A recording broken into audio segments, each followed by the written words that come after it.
Audio Jungle.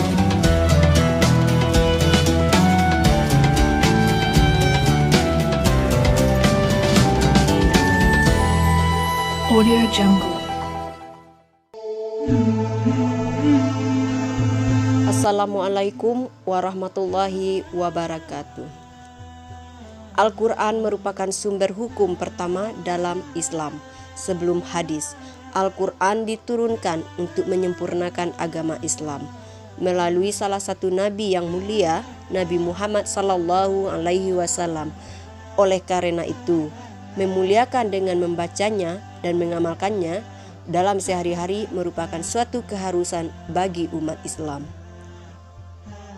Dalam membaca Al-Quran, ada beberapa larangan yang harus kita perhatikan agar ibadah membaca Al-Quran menjadi semakin sempurna. Mau tahu ulasan selanjutnya? Silakan simak video ini sampai selesai. Sebelum lanjut, bagi yang belum subscribe, silakan tekan tombol subscribe terlebih dahulu dan aktifkan lonceng notifikasinya. Bantu bagikan kepada saudara kita yang lainnya agar semakin banyak orang yang dapat manfaat dari video ini. Pertama, jangan ria ketika membaca Al-Quran. Zaman sekarang, ria mudah sekali terjadi karena segala tingkah laku seseorang dari bangun tidur sampai tidur tidak pernah terlepas dari media sosial. Sehingga tidak heran beberapa dari kita sering sekali mengunggah setiap kegiatan sehari-hari ke media sosial, bahkan dalam hal membaca Al-Quran. Jika di dalam diri sudah tertanam sifat ria, ingin dipuji dan dianggap paling saleh, maka kita harus segera menghilangkannya dan memperbarui niat membaca Al-Quran hanya untuk Allah. Sebab segala perbuatan yang dilakukan bukan karenanya akan bersifat sia-sia. Kedua, jangan jadikan Al-Quran sebagai perantara untuk mencapai tujuan dunia. Misalnya harta dan tahta, Al-Quran diturunkan untuk menjadi pedoman bagi umat Islam, menjadi petunjuk menuju hidup yang diredai Allah dan Rasul-Nya.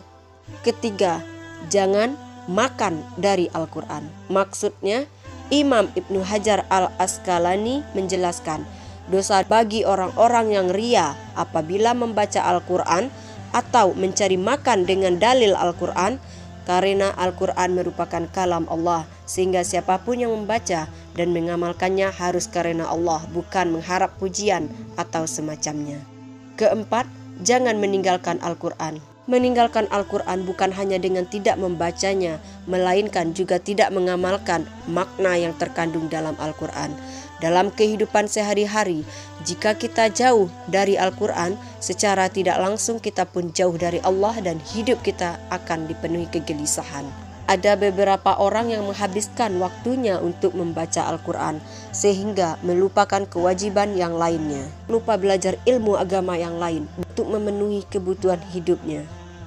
Hal tersebut jelaslah salah karena sebagaimana yang kita ketahui bahwasanya Allah tidak menyukai apapun yang berlebihan. Begitu juga dalam hal beribadah.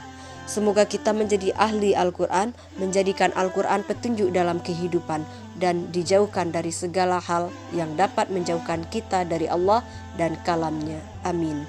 Wallahu a'lam bishawab. Ayo, jadi manusia yang bermanfaat untuk manusia lain.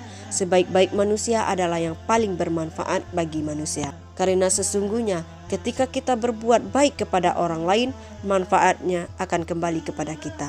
Silahkan share video ini ke saudara kita yang lain dan media sosial lainnya agar islam.com terus mensiarkan tentang Islam. Assalamualaikum warahmatullahi wabarakatuh.